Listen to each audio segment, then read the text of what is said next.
Video کو like کریں، ہمارے چینل کو سبسکرائب کریں اور بیل آئیکن ضرور پریس کریں۔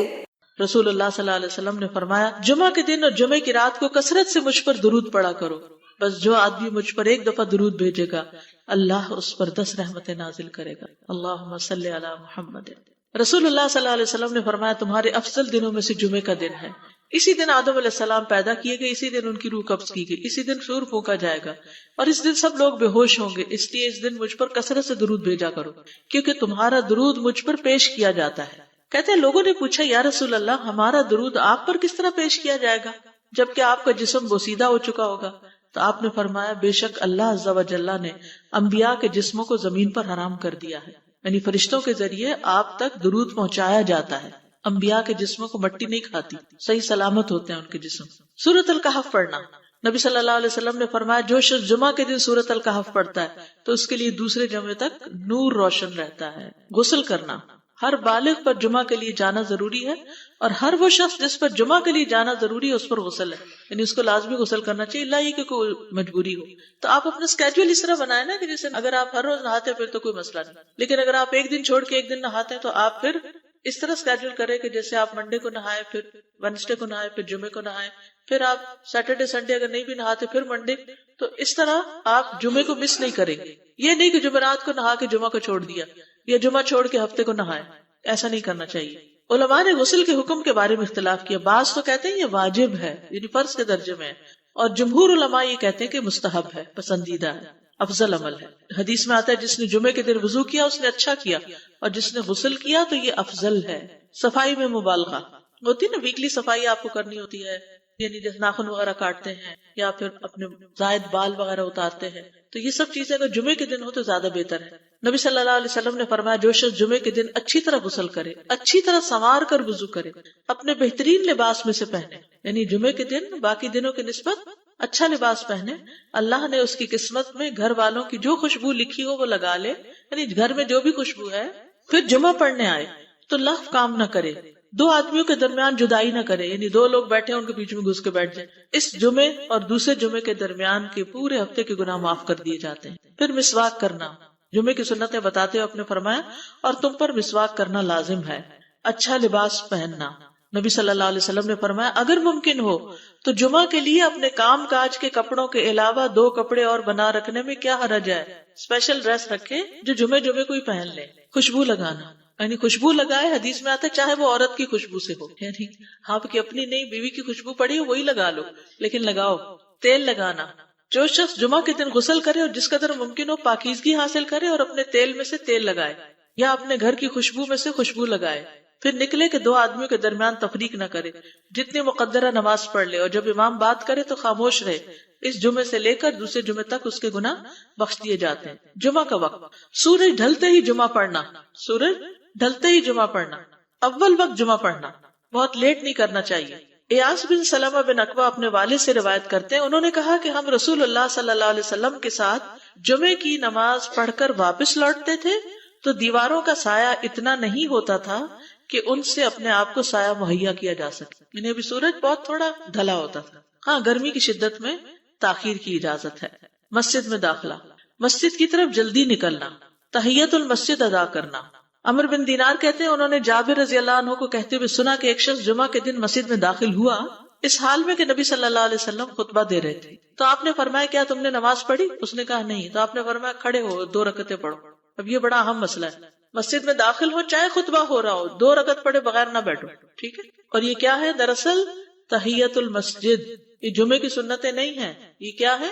تحیت المسجد ہے، اور مختصر پڑھی جائیں، یعنی امام جب خطبہ دے رہا ہو تو چاہیے کہ 2 رکعتیں پڑھے اور دونوں میں اختصار کرے۔ نماز سے قبل ہلکا بنانے کی ممانعت، مثلا آپ جلدی چلے گئے تو یہ نہیں کہ ایک گروپ بنا کے آپس میں گپ شپ شروع کر دیں، نہیں، سیدھے ہی لائنوں میں بیٹھیے۔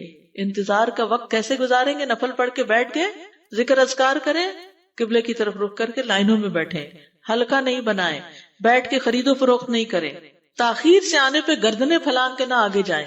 رسول اللہ صلی اللہ علیہ وسلم نے فرمایا ٹیک لگا کے مت کھاؤ، یہ عام ایک ادب بتایا، یعنی اس طرح ٹیک لگا کے نہیں کھاؤ، کھانے کے وقت سیدھے ہو جاؤ۔ چھنے ہوئے آٹے کی روٹی نہ کھاؤ، میدا۔ مسجد میں کوئی جگہ مقرر نہ کرو کہ یہ میری جگہ ہے، آپ کیوں آج یہاں کھڑی ہو گئی، کہ تم اسی میں ہی نماز پڑھو. کچھ لوگ ہوتے ہیں نا آ کے مخصوص جگہ ہی پڑھتے ہیں, اگر کوئی اور وہاں جو ڈسٹرب ہو جاتے ہیں. اور جمعہ کے دن لوگوں کی گردنیں نہ پھلانگو, ورنہ اللہ تمہیں قیامت کے دن لوگوں کے لیے پل بنا دے گا. کیونکہ بہت اذیت کی بات ہے نا, بیٹھے ہیں لوگ باقاعدہ بعض اوقات کندھوں پہ ہاتھ رکھ کے اس کو تنگ کر اس کو تنگ کر, تو یہ نہیں کرنا چاہیے. اگر آپ کو اٹھنا بھی پڑ گیا بیچ میں تو واپسی پہ پیچھے کھڑے ہو جائیے, اگلی لائن مل جائے گی. جی یہ تو بہت ضروری بات آپ نے کی کہ جب لوگ مسجد آئے تو پہلی صف میں بیٹھے, یہ نہیں پہلی چھوڑ کے آخری میں بیٹھ جائیں اور پھر لوگ ان کی گردنیں پلانگتے رہیں, دوسروں کے لیے فتنہ بننا. جابر بن عبداللہ رضی اللہ عنہ سے روایت ہے کہ جمعے کے دن رسول اللہ صلی اللہ علیہ وسلم خطبہ ارشاد فرما رہے تھے کہ ایک آدمی مسجد میں داخل ہوا, وہ قریب آ کر بیٹھنے کے لیے لوگوں کے اوپر سے گزرنے لگا. رسول اللہ صلی اللہ علیہ وسلم نے فرمایا بیٹھ جاؤ, تحقیق تم نے لوگوں کو تکلیف پہنچائی اور دیر سے آئے. یہ عربی کے الفاظ بڑے خوبصورت ہیں. اجلس فقد آذیت و آنیت, کتنی جامع زبان ہے. اجلس فقد آذیت, تو نے اذیت دی, و آنیت, اور دیر سے آئے, تو اس سے منع کیا گیا. کسی کو اس کی جگہ سے نہ اٹھانا. جابر رضی اللہ عنہ نبی صلی اللہ علیہ وسلم سے روایت کرتے ہیں, آپ نے فرمایا تم میں سے کوئی شخص جمعہ کے دن اپنے بھائی کو کھڑا نہ کرے کہ پھر دوسری طرف سے آ کر اس کی جگہ پہ خود بیٹھ جائے, بلکہ جو آئے وہ کہے جگہ کشادہ کرو, ہمارے لیے بھی جگہ بناؤ, یہ کہے. خطبہ جمعہ اور اس کے آداب. خطبہ جمعہ کی اہمیت. جب اذان ہو جائے تو کیا کرے انسان؟ مسجد کی طرف دوڑ پڑے. تو مسجد میں جماعت تو نہیں ہو رہی ہوگی, پہلے کیا ہو رہا ہوگا؟ خطبہ ہو رہا ہوگا. امام کا خطبے سے پہلے سلام کرنا. نبی صلی اللہ علیہ وسلم جب ممبر پر چڑھتے تو حاضرین کو السلام علیکم کہتے. امام کا کھڑے ہو کر خطبہ دینا. رسول اللہ صلی اللہ علیہ وسلم کھڑے ہو کر خطبہ دیتے, پھر بیٹھ جاتے, پھر کھڑے ہوتے اور کھڑے ہو کر خطبہ دیتے, یعنی بیچ میں تھوڑا سا بیٹھ بھی جاتے تھے. جس نے تمہیں یہ خبر دی کہ آپ بیٹھ کر خطبہ دیتے تھے تو تحقیق اس نے جھوٹ بولا. بس یقیناً اللہ کی قسم میں نے آپ کے ساتھ 2000 سے زائد نمازیں پڑھی ہیں, یعنی جن میں بہت سے جمعے بھی آئے ہیں, تو ایسا کچھ نہیں. امام کا 2 خطبے دینا, یعنی کھڑے تھے پہلے, پھر ذرا بیٹھ گئے, پھر دوسری دفعہ اٹھے, تو یہ 2 خطبے ہو گئے. مختصر خطبہ دینا.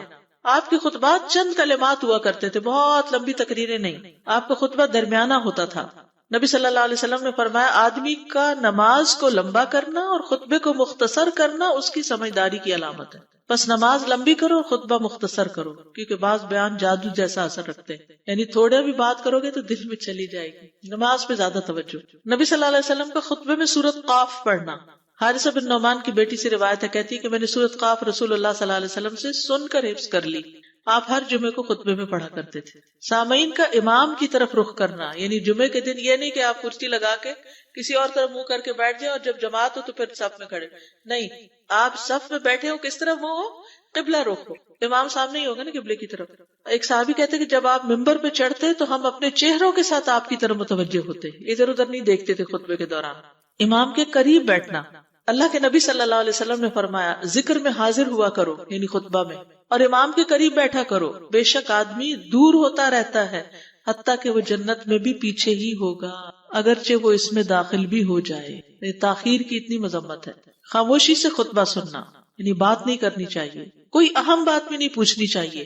ابن مسعود سے روایت ہے کہ انہوں نے ابی ابن کعب سے قرآن کی کسی آیت کے بارے میں سوال کیا جبکہ اللہ کے نبی خطبہ دے رہے تھے, تو انہوں نے اعراض کیا اور کوئی جواب نہ دیا. پھر جب آپ نے نماز پڑھائی تو ابی کہنے لگے تمہارا جمعہ ہی نہیں ہوا. تو ابن مسعود نے رسول اللہ صلی اللہ علیہ وسلم سے پوچھا تو آپ نے فرمایا ابی نے سچ کہا, کوئی بات کرنے کی اجازت نہیں, یہ کہنے کی بھی کہ چپ ہو جاؤ یہ بھی اجازت نہیں.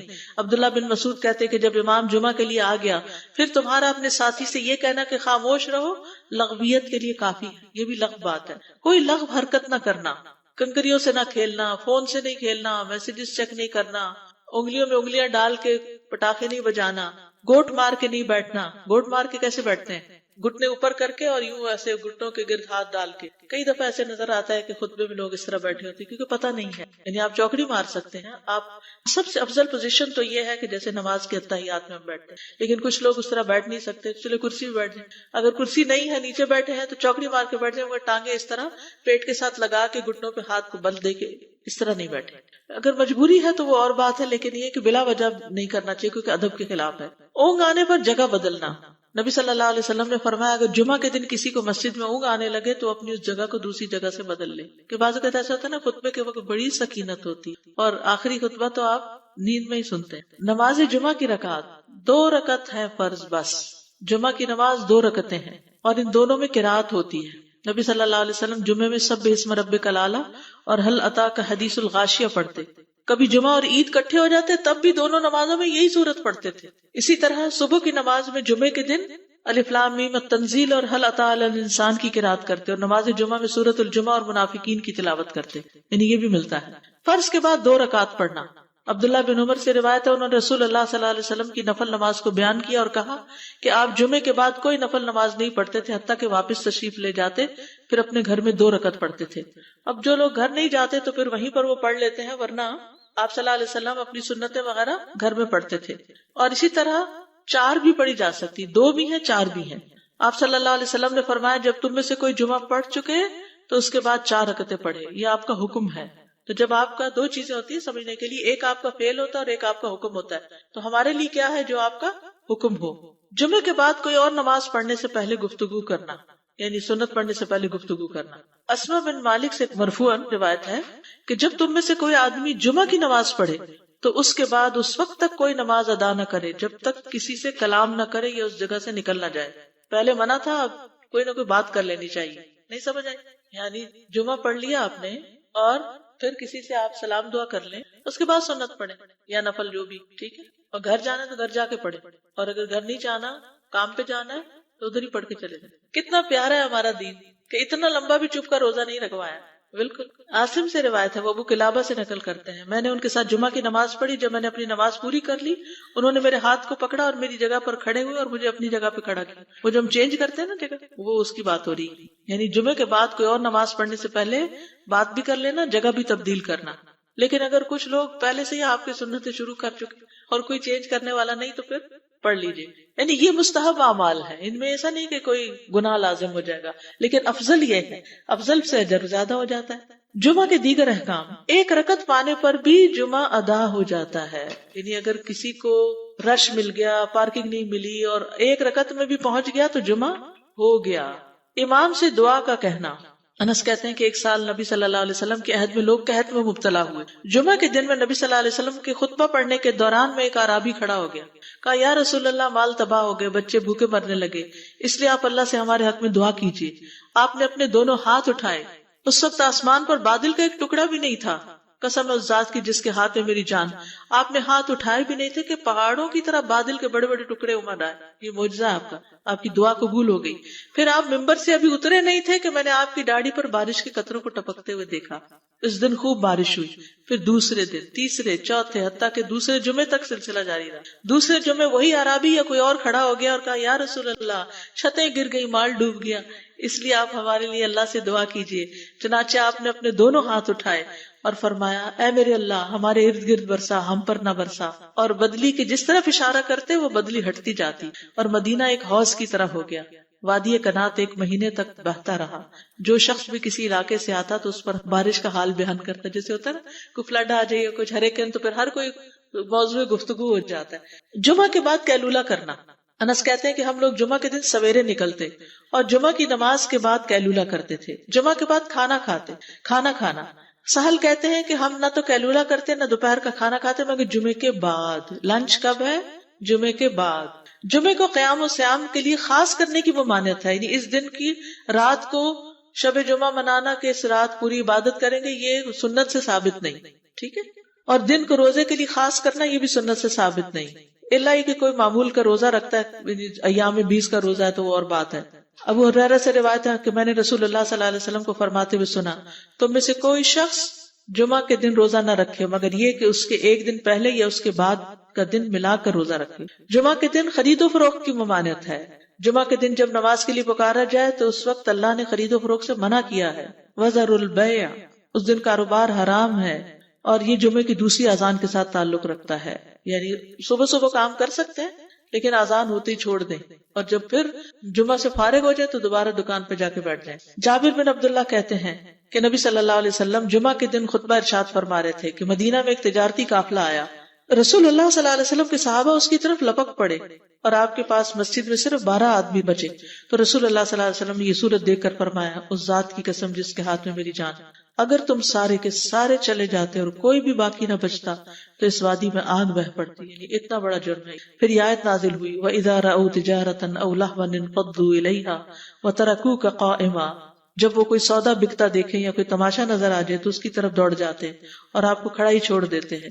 راوی کہتے ہیں جو 12 آدمی رسول اللہ صلی اللہ علیہ وسلم کے ساتھ رہے ان میں ابو بکر اور عمر رضی اللہ عنہ بھی شامل تھے. جمعے کے دن قبولیت کی گھڑی ہوتی ہے، اس وقت اللہ سے بھلائی مانگنی چاہیے. رسول اللہ صلی اللہ علیہ وسلم نے فرمایا جمعے کے دن میں ایک گھڑی ایسی ہے کہ کوئی مسلمان اللہ سے کسی خیر کا سوال کرتے ہوئے اس کی موافقت نہیں کرتا مگر اللہ اسے وہی خیر عطا کر دیتا ہے. فرمایا یہ ایک چھوٹی سی گھڑی تھوڑی دیر کے لیے ہوتی ہے اور یہ ہر جمعے کو ہوتی ہے. ٹھیک ہے. اور خصوصاً نماز میں بھی اگر کوئی دعا کر رہا ہوتا ہے نا انسان تو وہ بھی قبول ہو جاتی ہے. نماز میں دعا کہاں ہوتی ہے؟ شروع میں ہوتی ہے، رکوع میں ہوتی ہے، سجدے میں ہوتی ہے، تشہد میں ہوتی ہے. تو اگر یعنی جمعہ پڑھ رہے ہیں اور بیچ میں دعائیں آ گئی ہیں تو ہو سکتا ہے وہی گھڑی آ گئی ہو اور آپ کی دعا قبول ہو جائے. اور یہ تورات میں بھی اس کا ذکر تھا. ابو ہریرہ رضی اللہ عنہ کہتے ہیں کہ رسول اللہ صلی اللہ علیہ وسلم نے فرمایا بہترین دن جس میں سورج طلوع ہوتا ہے جمعہ کا دن ہے. اس دن میں ایک گھڑی ایسی ہے کہ نماز کی حالت میں اگر کوئی مسلمان بندہ اللہ عز و جل سے کچھ طلب کرے تو وہ اس کو ضرور دیتا ہے. کعب نے کہا ایسا سال میں ایک مرتبہ ہوتا ہے؟ تو میں نے کہا نہیں بلکہ ہر جمعہ کو ہوتا ہے. کہتے ہیں پھر کعب نے تورات پڑھی تو کہا نبی صلی اللہ علیہ وسلم نے سچ فرمایا. ابو ہریرہ رضی اللہ عنہ کہتے ہیں کہ میں بعد میں عبداللہ بن سلام سے ملا اور ان سے اپنی اور کعب کی مجلس کا بتایا تو عبداللہ بن سلام رضی اللہ عنہ نے کہا میں جانتا ہوں وہ گھڑی کب آتی. ابو ہریرہ نے کہا مجھے بھی بتائیے. انہوں نے کہا وہ جمعہ کے دن میں آخری گھڑی ہے. میں نے کہا یہ جمعے کے دن کی آخری گھڑی کیسے ہو سکتی ہے حالانکہ رسول اللہ صلی اللہ علیہ وسلم نے فرمایا جو مسلمان بندہ اس کو نماز پڑھتے ہوئے پائے. اس وقت میں کوئی نماز نہیں پڑھی جاتی.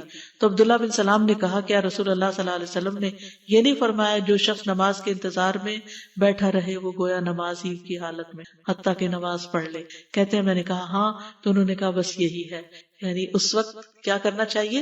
آخری گھڑی میں وضو وغیرہ کر کے مغرب کی نماز کے انتظار میں بیٹھ کے دعائیں کریں، اذان ہو تو نماز پڑھ لیں. عصر کے بعد سے مغرب تک کا وقت ہے.